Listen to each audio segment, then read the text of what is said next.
السلام علیکم ناظرین، میں ہوں کامران خان اور آپ دیکھ رہے ہیں شو نیوز۔ آپ کو پتہ چلیں کہ ملک میں اس وقت نگران سیٹ اپ بنانے کے حوالے سے بات چیت جاری ہے۔ عمران خان کا بھی آج بی بی سی کو انٹرویو دیتے ہوئے کہنا تھا کہ یہ حکومت اپریل تک انتخابات کرانے پر مجبور ہو جائے گی۔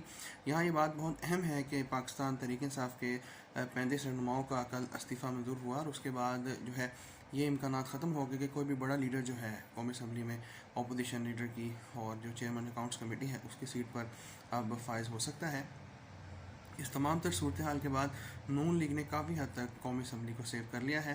آج حمزہ شہباز نے بھی جو ہے کچھ 2 نام بھیجے ہیں الیکشن کمیشن آف پاکستان تاکہ جو ہے ایک پارلیمانی کمیٹی تشکیل دی جا سکے اور نگران وزیر اعلیٰ پنجاب جو ہے اس کو نامزد کیا جا سکے۔ اسی طرح کے پی کے میں بھی جو ہے نگران سیٹ اپ کے لیے بات چیت شروع ہو گئی ہے۔ وہاں پہ گورنر نے پہلے ہی دن جو ہے منظور کر لی اسمبلی کا تحلیل ہونا۔